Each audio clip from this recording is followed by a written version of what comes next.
ওটা গাছে আম পাড়ছে। কেন রে, কি হয়েছে? গাছ থেকে আমি আম পাড়ছি। ও দিদি, তাহলে তুই এতক্ষণ ধরে কচি আমগুলো পাড়ছিস? দাঁড়া, গিয়ে মাকে বলে আসছি। এই দাঁড়া যাস না। ঠিক আছে, যাবো না, কিন্তু আমার একটা শর্ত আছে, আমাকে আমের ললিপপ করে খাওয়াতে হবে কিন্তু। বারে, আমি আমটা শরবত বানাবো বলে নিলাম, আর ও এসেছে, ওকে ললিপপ করে খাওয়া। ভাগ শালা এখান থেকে। ও তাহলে তুই আমাকে ললিপপ করে দিবি না তো মা? এই দাঁড়া, চল তোকে আমের ললিপপই খাওয়াচ্ছি। ঠিক আছে দিদি, তুই তাহলে এখন ললিপপটা বানা, আমি একটু বাইরে থেকে খেলাধুলো করে আসি, কেমন? শালা বাড়িতে বোন থাকাও বড় জ্বালা, যা কিনি যা খাই যা পড়ি সবেতেই ভাগ বসাই। তাই ওর ভয়ে আমি আমের শরবত না বানিয়ে এখন এসেছি আমের ললিপপ বানাতে। তোমরা তো শুনতেই পেলে, ওকে আমের ললিপপ না করে দিলে ও মাকে গিয়ে বলে আসবে। তো আমের ললিপপ বানানোর জন্য আমগুলোকে ছোট ছোট করে কেটে নিয়েছি। এখন ললিপপের কাঠি বানানোর জন্য ঝাঁটার কাঠি ইউজ করেছি। একটা ঝাঁটার কাঠিকে ছোট ছোট করে সব এক মাপেই কেটে নিয়েছি। এবার কাঠিগুলোকে আমের মধ্যে পুঁতে দিলাম, তারপরে লবণ লঙ্কা দিয়ে মাখিয়ে দিলাম। কি রে দিদি, আমের ললিপপ বানানো হলো? দাঁড়া, আর একটু বাকি আছে। এই নে শাকচুনি, আমের ললিপপ বানানো হয়ে গেছে। ওহো, কি টেস্টি রে। কই দেখি, একটু টেস্ট করে দেখি তো। আরে না, একটু আগের দিন তো তোমরা দেখেছিলে যে বোনের সাথে ঝগড়া করেও আবার আমি বোনকে আম খাওয়ার জন্য বলেছিলাম, কিন্তু বোনু আম মাখা না খেয়ে উল্টা আমাকে অ্যাটিটিউড দেখিয়ে চলে গেছিল। তাই আমি আজকে আবার আম মাখা করতে চলে এসেছি। আর আজকে আমি আমের এমন স্টাইল দেবো না যে ও খাওয়ার জন্য হুবড়ে পড়বে। ও তাহলে তুই আজকেও বেহায়ের মতো আম মাখা করবি? দিদি জানিস, কাল রাতে আমি একটা মারাত্মক স্বপ্ন দেখেছি রে।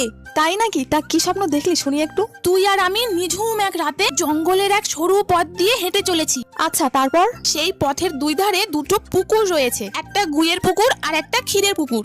আগের দিন তো তোমরা দেখেছিলে যে বোনের সাথে ঝগড়া করেও আবার আমি বোনকে আম খাওয়ার জন্য বলেছিলাম, কিন্তু বোনু আম মাখা না খেয়ে উল্টা আমাকে অ্যাটিটিউড দেখিয়ে চলে গেছিল। তাই আমি আজকে আবার আম মাখা করতে চলে এসেছি। আর আজকে আমি আমের এমন স্টাইল দেবো না যে ও খাওয়ার জন্য হুবড়ে পড়বে। ও তাহলে তুই আজকেও বেহায়ের মতো আম মাখা করবি না? আমার সাথে যে তুই ভাব করতেছিস সেটা মুখে বললেই তো হয়, এত আম মাখা করে আমাকে লোভ দেখানোর কি আছে? তোর এই ফালতু আম মাখা দেখে আমার একটু লোভ লাগে না। ও তাই নাকি? আচ্ছা তুই ছাদে কেন আসলি? তুই তো দেখলি যে আমি ছাদের উপরে আম মাখা করছি। বারে, ছাদে কি তোর নাম লেখা আছে যে ছাদে আসা যাবে না? আর তাছাড়া আমি ছাদে এসেছি তোর আম মাখা খেতে নয়, আসলে কারেন্ট চলে গেছে সেই কারণে ছাদে এসেছি হাওয়া খেতে। আর তোর এই ভিডিওতে কেউ লাইক করবে না। তোর কথা আমার সাবস্ক্রাইবাররা শুনবে না, কারণ ওরা খুব ভালো। তুই দেখে নিস 2 দিনের ভিতরে এই ভিডিওটাতে 5000 লাইক হয়ে যাবে। ঠিক আছে, দেখাই যা। এই যে এখানে তেলের বোতলটা রাখলাম, হাত দিবি না কিন্তু, আমি এক্ষুনি আসছি। ঠিক আছে, যা যা, হাত দিতে আমার বয়েই গেছে। দিদি চলে গেছে, এবার দেখি তো এটা কিসের বোতল। আচ্ছা, তার মানে এই তেল মাথায় দিয়েই আমার দিদির চুল এত লম্বা হয়েছে। আমিও চুল লম্বা করব।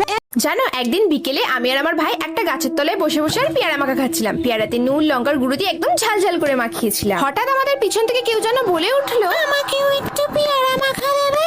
আমি পিছন ঘুরে দেখি একটা ছোট্ট ভূত দাঁড়িয়ে আছে, তার গায়ে একটা সাদা। আগের দিন তো তোমরা দেখেছিলে যে বোনের সাথে ঝগড়া করেও আবার আমি বোনকে আম খাওয়ার জন্য বলেছিলাম, কিন্তু বোনু আম মাখা না খেয়ে উল্টা আমাকে অ্যাটিটিউড দেখিয়ে চলে গেছিল। তাই আমি আজকে আবার আম মাখা করতে চলে এসেছি। আর আজকে আমি আমের এমন স্টাইল দেবো না যে ও খাওয়ার জন্য হুবড়ে পড়বে। ও তাহলে তুই আজকেও বেহায়ের মতো আম মাখা করবি না? আমার সাথে যে তুই ভাব করতেছিস সেটা মুখে বললেই তো হয়, এত আম মাখা করে আমাকে লোভ দেখানোর কি আছে? তোর এই ফালতু আম মাখা দেখে আমার একটু লোভ লাগে না। ও তাই নাকি? আচ্ছা তুই ছাদে কেন আসলি? তুই তো দেখলি যে আমি ছাদের উপরে আম মাখা করছি। বারে, ছাদে কি তোর নাম লেখা আছে যে ছাদে আসা যাবে না? আর তাছাড়া আমি ছাদে এসেছি তোর আম মাখা খেতে নয়, আসলে কারেন্ট চলে গেছে সেই কারণে ছাদে এসেছি হাওয়া খেতে। আর তোর এই ভিডিওতে কেউ লাইক করবে না। তোর কথা আমার সাবস্ক্রাইবাররা শুনবে না, কারণ ওরা খুব ভালো। তুই দেখে নিস 2 দিনের ভিতরে এই ভিডিওটাতে 5000 লাইক হয়ে যাবে। ঠিক আছে, দেখাই যা।